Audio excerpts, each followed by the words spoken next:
such a crucial ban such as that. But we'll head right on in, and we'll get our second map between these two teams underway. Could we see FaZe emerge with a 2-0 victory? Only time will tell. They'll have the very first ban. FaZe will ban out Dokkaebi. It's an operator that Astro on FaZe plays quite a bit. And once again, FaZe will ban out an operator that they use in their compositions quite a bit.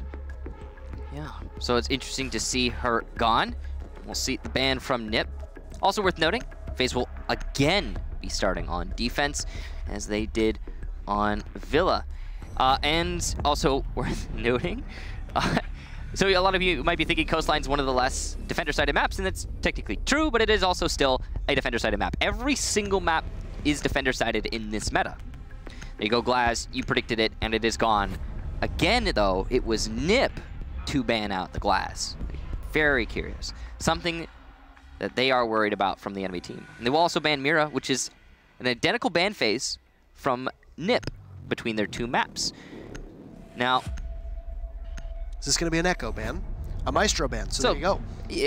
Pretty much equal to an Echo ban. Yeah. And I mean, they banned out Maestro last time around. Exactly. They usually ban Echo, but that's been changing, obviously. I mean, both of them are a pain to deal with, if we're being honest. So they're just both so exceedingly strong right now. They're not only information ops, they're also indirect denial ops. So they don't have to do one part of the equation like you would see with many other operators. They can do both. Kitchen service entrance is going to be the first defense here.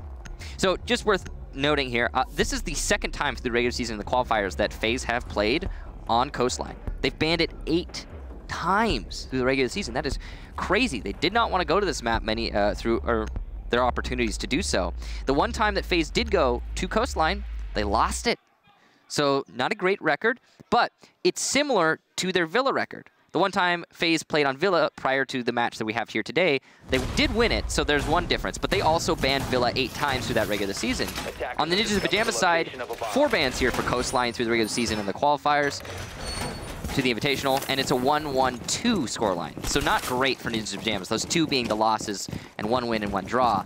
So yeah, something Nip are going to have to correct here. And FaZe, on the other hand, again, one of the maps that is really unknown. There's not a whole lot. This is really important.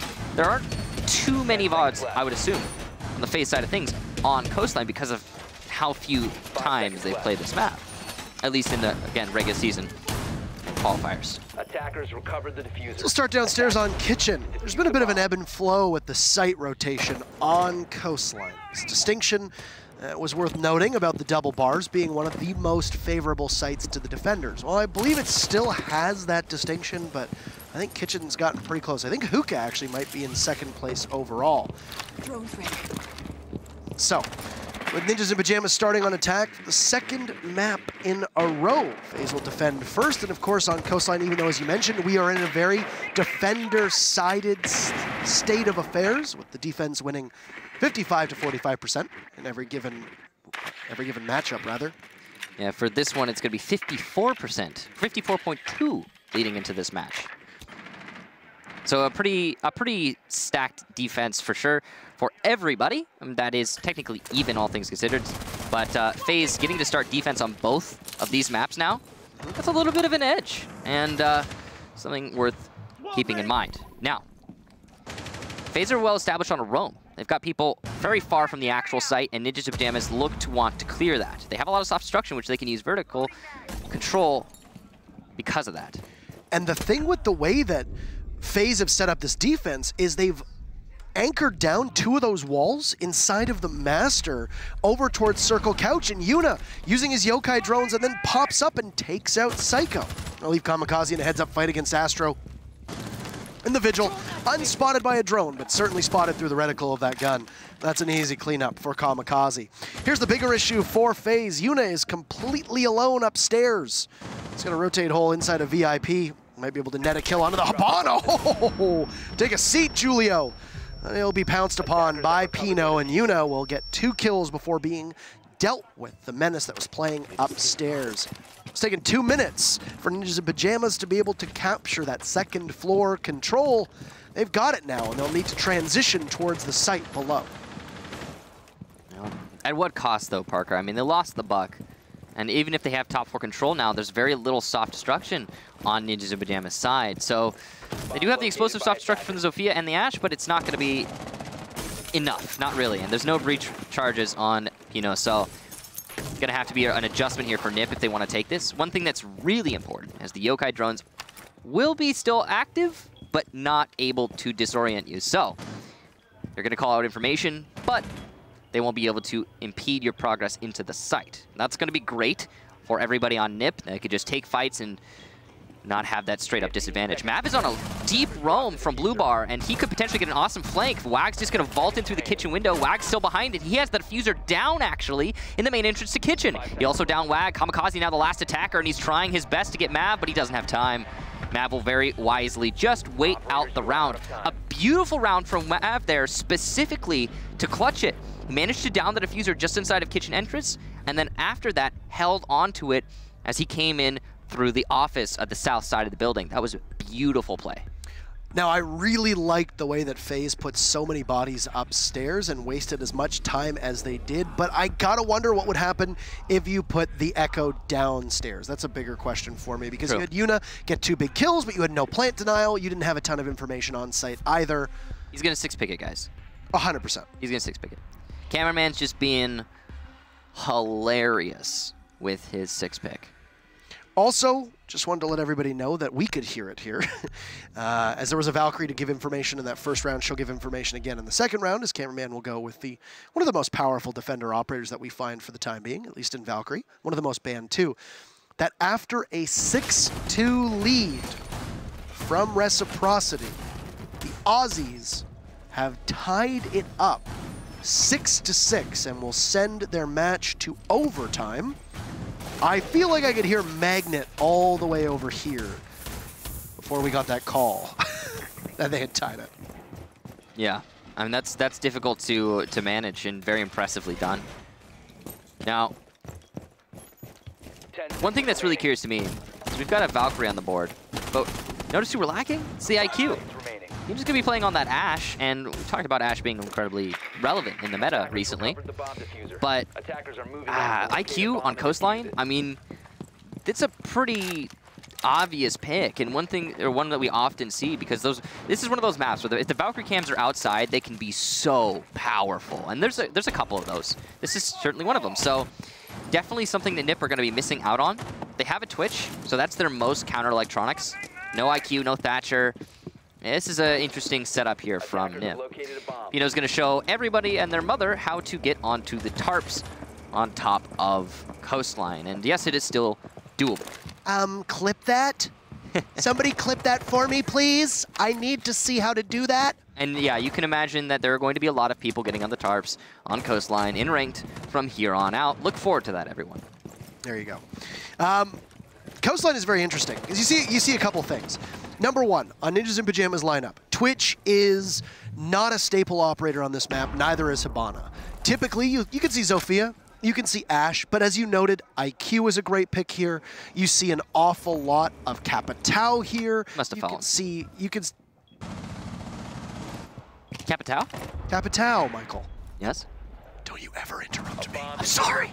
Capitao, you can see Zofia, you can see Dokkaebi, who's banned out, of course, by FaZe. So ultimately, pretty good spread of operators that get used. Hard breachers are kind of odd. You can see a shield get rolled out here, possibly Montaigne, possibly Glass. A lot of diversity from the attacking composition. And I do think the lack of IQ is obviously going to be noted, especially when you're bringing an Echo, especially when you're bringing a Valkyrie. Obviously, there's no Echo up for this round, but the Valkyrie, of course, could benefit from having an IQ. This has been an uncharacteristically slow round from NiP. They're going to get the first kill, though, as you can see. Astro will go down there to Psycho. Good shot to take out the castle. Those barricades were useful in delaying, but they didn't accomplish much else. Mav's going to take down Julio, though.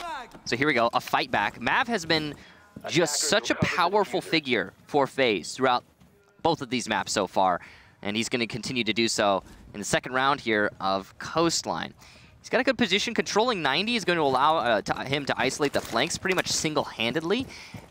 Not that it really matters, though. Ninjas and Pyjamas are not attacking from a flank. In fact, they don't seem to have a clear objective at all, as there's only 30 seconds left, and they are just all trying to get into the building downstairs. Cameraman's going to shut down Pino, but Kamikaze will at least get the refrag. Mav in a refrag position himself, but Kamikaze's going to fall off that push. It's a good time for Moringa to be able to smoke. Oh no, he sees the Zofia, but he capitalizes. Look for another Moringa. Open your eyes. How do you not see that? He'll take him down, doing great work. And man, those uniforms sure are camouflaged, yeah, but not that camouflaged. You got to say it was the uniforms, Parker. He couldn't see him because of the uniform. Has to be. I mean, okay, so those uniforms are ridiculous, by the way. Just so you guys know, the majority of maps they make it hard for you to be seen by not every map, of course, but in the last map, it's worth noting that FaZe, who won the match, 4 out of the 5 players were running that uniform. It was really interesting to see their lineup. When FaZe won, it was 4 of those camouflaged uniforms, and then the Hibana wearing the FaZe Clan uniform. I'm pretty sure it was perfectly balanced. Yeah. She was standing right in the middle. As all things should be. And I think it was Moringa who was wearing. Really just unexpected Thanos me. I think it was Moringa who was wearing. We talked about this in public. The non. What is it? Orange? We're calling it the orange, kind of. I honestly don't know what to call it. It's just a camouflage. The Wind Bastion skin. The Wind Bastion. Yes, it's the Wind Bastion seasonal skin. Okay, the Wind Bastion.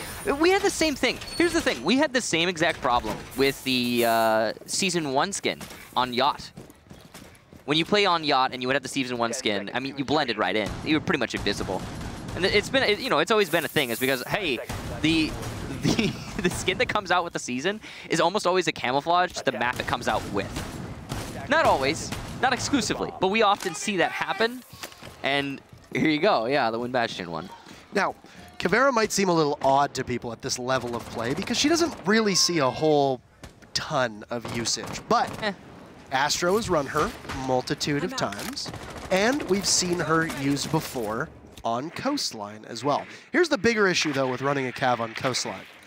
There's not a lot of places for you to be able to get out of trouble if you get spotted.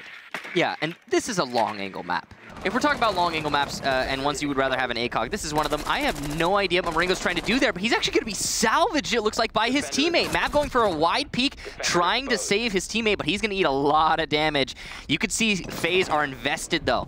They're not going to get Moringa back up, and it actually looks like Psycho will be recovered. So this is a huge gamble lost for FaZe, and quite significantly so, as not only did they lose a player, but they lost all of the HP on Mav. He's going to need to get reset.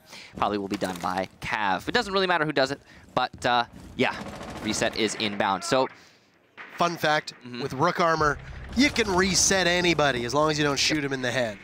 So there you go. Pretty much guaranteed down. Nip will be able to grab another kill, this time with Psycho, shedding, or rather unsheathing the pistol of the Buck, and then you have it, Mav will be picked back up. So FaZe Clan losing out on Astro, they'll lose out on the spooky lady herself, Caveira. Yeah, and on the note of Cav, I wanted to say that, yeah, while this is a long angle map, the recent Cav change has actually made her much more versatile, and she can play longer angles than she could in the past, because that damage drop-off is lessened. Cameraman's going to take down Pino, and he's going for another one. He will get it. Psycho eliminated. Excellent marks from FaZe's team. Yeah, very impressive for Cameraman using his own cameras to get that kill, and the followed up with a second. Mav playing just inside of Billiards, and he's got a long angle into VIP. He could be that, again, that lurker for the defense that could really pay off, like he did when he was defending Kitchen, coming from behind at just the right moment. Lots of intel that's going to be available to FaZe, though, even though it's a 3v3. We are playing on Penthouse and Theater, believe it or not, a site that doesn't see a ton of play. And all those marks coming out onto the attackers from the Yokai drone. Yuna will be trying to do great work. Hibana planting over by the chest. Oh no, you might have seen her trying to deny that plant, but it will be successful. Nip will walk away with it. They lose a body, but Julio in the post plant put in some good work. Cameraman gets down, and Yuna will have to win a 2v1. Sees the legs of the Hibana daydreaming. And Yuna with 2! A huge clutch. And FaZe will grab round number 3. Their 3rd in a row. On a masterful performance by the Echo. Taking matters into his own hands. Absolutely should not have won that round. But he did it. He managed it, and you could see the smiles on FaZe's faces. 3 in a row. And that one, again, that's a nip round if I've ever seen one. Absolutely. Wow, incredible clutch there. And you gotta hand it to FaZe. They are looking absolutely dominant. That experience seems to be really paying off, as again, FaZe is one of the older teams in Latin America and one of those rosters that's been to so many LAN events that they know what they're up to at this point. I don't know what's going on with Nip here, but they're gonna need to find something over the next little while, because this is one of the worst LAN performances that we've actually seen from Nip. Yeah, you can see it on their faces. In ages, yeah. They're definitely in a distracted mindset right now. It's pretty easy to tell. And after that, I mean, that round that we just saw has got to be a crushing blow to the morale on Ninjas and Pyjamas. Gonna be difficult for them to recover. Attackers have located a bomb. They'll be going down to Kitchen, or at least FaZe will. You can see again, they're bringing the Echo. That Echo, not only did he clutch the round, last round, but on top of that, has been such a powerful force for the defenders. And what is going on with the operator selection from Ninjas and Pyjamas? No IQ. This is 3 rounds in a row that not only Valkyrie cams, but also yokai drones have been incredibly influential, and there's still no IQ. I am baffled by the decision-making on Ninjas and Pyjamas right now. I mean, maybe they just don't run an IQ regularly, but I swore we just saw Pino running IQ. I think it's beside the point, Parker. I think IQ... on the last map. IQ is one of those operators that you need to know how to play. You have to have somebody who's capable of playing IQ because she's so important on certain maps. And these 2 maps that we've seen, both the Villa and Coast, are 2 of those maps where she becomes really influential. Especially considering nobody's banning the Echo. Or the Valkyrie. We sometimes see that. It's funny, though, that we go from, like I said, and I think it's always worth reminding people that FaZe Clan went from banning Echo every match to reliably using this Echo every single time. And I mean, it's paid dividends here, and what? How do you lose that fight, Pino? But Psycho just sprints right on in, immediately traded out, and we've got 5 frags in 90 seconds or less, and your 6th frag is free, Michael. And FaZe have lost complete control outside of the site. And still drones available from Nip here to be able to figure out exactly where both Moringa and Cameraman are playing. He's still got 2 of the best guns on attack left in the hands of Nip. It's going to be the best opportunity for the Ninjas to be able to finally take a round. Moringa's in a good position if he can catch somebody off guard, otherwise he's exposed, incredibly so. And it looks like Zofia, Julio, is going to spot him, meaning Moringa is likely a free frag at this point. He gets peeked though, missed shots from Julio, missed opportunities. C4 misses though as well, and actually that might have done damage to Moringa. But that doesn't really matter at this point. He's on 1 HP, or 1 bullet's worth of HP, and he'll be eliminated quite easily. A peek from Wag, but he loses the fight. Cameraman will shut him down. Camera has been fragging out so far in this match, putting Nip into a 2v2, but the advantage is still in their favor, considering the HP and the time. Michael, if FaZe wins you this round, I will buy you a FaZe jersey for Christmas. I already have a FaZe jersey. I'll buy you a 2nd FaZe jersey. All right, cool. I look forward to it. Now, very low HP, as you noted, for FaZe Clan, so this will be very difficult. But Ninjas and Pyjamas struggling. They're completely blind on information. They don't know where to come from, and it's a 2nd rotate. As Nip have already rotated around, they've managed to finally make their way towards the kitchen doorway. Cameraman has headed upstairs. Excellent opportunity. Moringa will be all on his own, expecting a push here through those metal bars, but Cameraman gets it down. Julio felled. Kamikaze pushing in. Cameraman finishes off Julio. It all depends on whether Kamikaze is going to be pinged. 2 smoke grenades available, but Kamikaze have to go for the frags. Michael, I owe you a FaZe Clan jersey because Cameraman comes out of nowhere and manages to win the round. Absolutely astonishing. Make it a Cameraman jersey. You got it. What a play from Cameraman. A huge misplay from Kamikaze. But you know what I noticed, Parker? What did you notice? Marks throughout that whole site take. Those red pings from the Valkyrie cameras, consistent. No IQ. No IQ. Again, one more round from Ninjas in Pyjamas and not an IQ to be seen. Please tell me they are going to 6-pick into the IQ. No, it's going to be Montaigne. All right, Montaigne's still a very powerful operator. But you know what? There's still potentially going to be an Echo in play. It's not already picked here from FaZe, but oh wow, no 6-pick into the Echo. Very interesting. So, Montaigne being brought, no Echo now. But they have brought an Ella. So Ella is going to be a good counter to the Montaigne, equal to the Echo, well, in a way, in a manner of speaking, not quite as good, but still very useful in taking out that shield. But there's no IQ. Still, cameraman is on Valkyrie. Would you say that this is a 0 IQ play, Michael? You should have seen his face. He's leading up to saying that. He had this really smug look on his face, and he was leaning back with his torso jutted out, and his head just. Oh, my torso was jutting. Oh, it was jutting. He was really happy. I was very proud of myself. He was very proud. I was very proud of myself. I'm proud of you too, Parker. I am puzzled by Ninjas in Pyjamas' choices here on a more serious note. We saw them run an IQ on Villa. They are being stopped every step of the way by FaZe Clan because of FaZe's utility. Where their gadgets are going is thwarting Ninjas in Pyjamas in the final minute of every single round, and yet they are not learning from the mistake that is presenting itself. The last 2 rounds especially, we kept seeing marks, and it allowed the last players on FaZe to clutch it out because they had full information. Not just verbal information and your team's calling these things out, but literal in-game information that both teams are aware is happening. So this is puzzling from NiP. Well, they have brought the Montaigne, so at least there is an adjustment, and they know that they needed to make one. Because there's no Echo, again, I mentioned earlier, it's definitely going to be potentially a very powerful Montaigne, but the Guzmat mines from Yuna, again, are one of those counters that will make him retract his shield and potentially do some damage to the legs every time that happens. We have an update for you on that other match that is currently happening on the Rainbow6 Bravo channel. It's going to be Team Reciprocity after the triumphant comeback from Fnatic, finishing off the Aussies in map number 1, giving Reciprocity a 1-0 series lead as they look to head into their second map, which might or might not be underway right now. We're just relying on updates as we get them. Yuna's trying his best to deny this shield pushing in along with Moringa using that gas canister. Julio's aware of the holes from below, but doesn't see anyone. It's going to go for the fake plant. No, actually, he's going to be sticking this. Yuna's going to use a Gurjmat, but no, he hits the straw! It doesn't matter because, luckily for him, Julio's fallen back.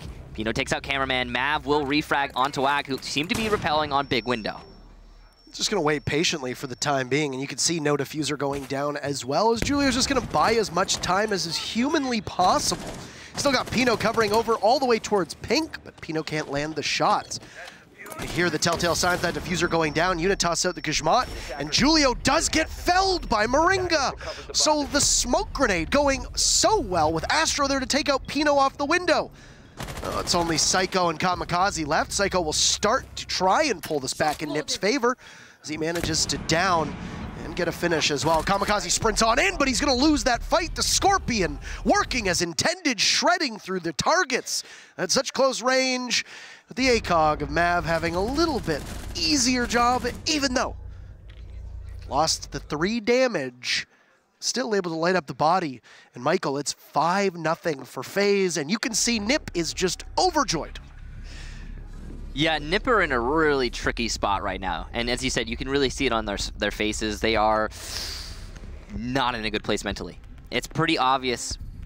Losing that first map hit them hard, and losing 5 in a row, I don't know how much chance there is for recovery here for NiP. And yes, okay, Coastline is a defender-sided map, technically speaking, but 54% is one of the lower percentages in terms of defense win rates. And if we're talking about the 7 maps we have for competitive map pool.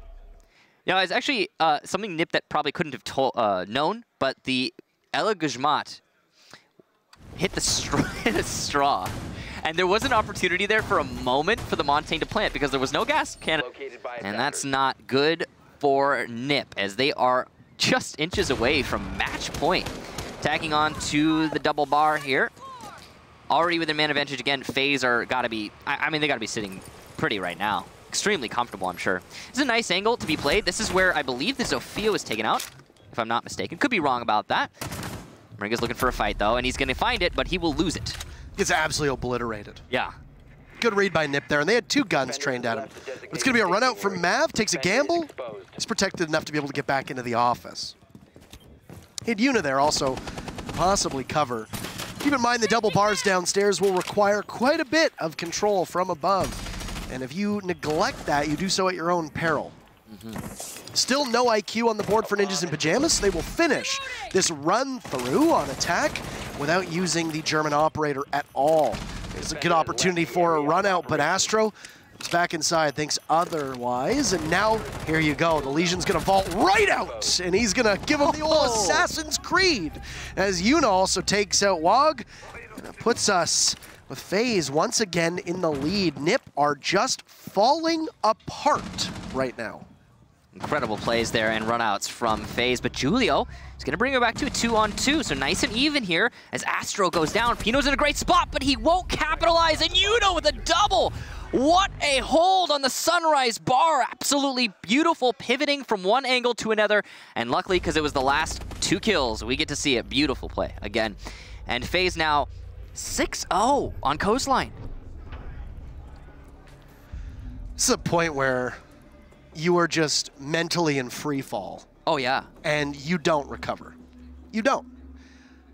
You now need to do the almost unthinkable, which is you need to string together a perfect round, which a perfect run on your side, which almost never happens, and we just saw it once with FaZe going perfect on defense on a map where you're supposed to drop at least 2 defensive rounds at minimum. Yeah. Possibly 3, as close to 50-50 as you're going to get. I mean, yeah, a 6-0 in any circumstances is pretty much a miracle run. And you don't expect to see 2 of them in a row. Because of that, the odds of Ninjas of Pyjamas bringing this back, despite going to now the favored side of every map, which is defense, slim to none. Overall, Yuna, who's going to be on the shield operator, obviously in a position where he's been carrying this team on great individual effort. Cameraman also stealing around, and even though it only shows 6 frags, I believe he had a 4K. Yeah. That one round in particular to be able to hold things together once again. Impact frags, man. But also doing great work in regards to his utility. His team was able to allow Cameraman to capitalize on that because of the Valkyrie cameras. So. Do you know what I noticed? What do you notice? On FaZe's attacking lineup, Parker? Michael, is that an IQ? It is, Parker. It's an IQ. And look at that. Moringa, the traditional hard breacher on FaZe Clan, is freed up to go to another role because you don't need a hard breacher here. So hey, you know what really could have helped our opponents? Let's run the same thing. And it's a good call because you got a yokai. 2 yokais from Julio. You got 3 Valk cams from Psycho. And that's exactly what FaZe had throughout most of their defensive half. I mean, it's funny, too, Parker. The reason that they started bringing the Ella instead of the Echo is because they were predicting Ninjas of Pyjamas would adjust and bring an IQ. But they didn't. So now FaZe have a great tool to counter some of the most useful utility on the attacking, or rather the defensive lineup. And yeah, from the get-go, no adjustment needed. They also have brought the Montaigne, which is a very powerful operator, as we all know. Coupled with a Ying, too. This is a particularly frustrating lineup to deal with on FaZe's side. Spell a lot of trouble for Nip.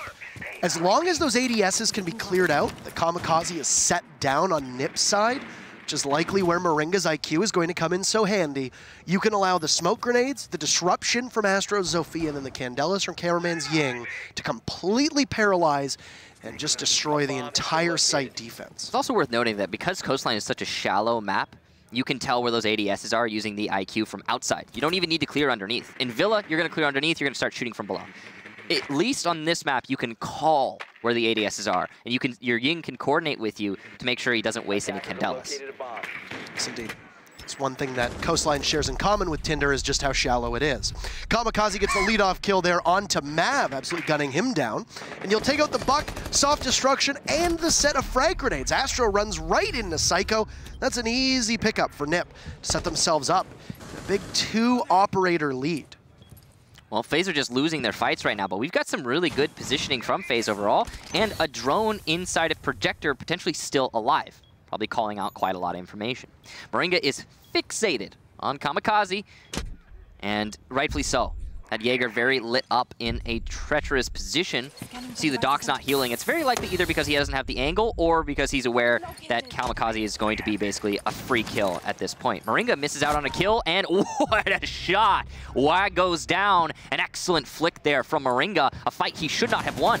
Montaigne pushing his way in. He's aware of the Jaeger, can see the foot, goes for the shot, and lands it. Yuna has smokes and the diffuser. He can plant in this corner. Candelas are going to cover. 20 seconds left, but this is looking fantastic for FaZe. There's no yokai drones because the IQ, and too little, too late, they adjust. The yokai drone is deleted by cameraman, and the plant is already down, so it doesn't really matter. FaZe are in an excellent post-plant position, and all they need to do is wait. You can see Ninjas Pyjamas have retaken into VIP. 2 players coming from that hallway as they go towards Guitar. One coming in just from Projector, and it's an easy kill for Pino. But still with the Montaigne in play, this is going to be tricky. He can deny this diffuser potentially for a long time, but with 3 defenders, it might not be enough. IQ's going to down to Valkyrie. The Montaigne will go down to Pino, and there's no way for Moringa to deny this disable. Julio should be able to take this for free, and Nip should get their first round. But no, not enough time. Ninjas of Pyjamas get 7-0'd on the second map, and it's a 2-0 series for FaZe. Even with the timer, it comes down to the wire. Oh my goodness, Michael. And FaZe humble the Ninjas. 7-0, sweeping away their rivals and their fellow countrymen.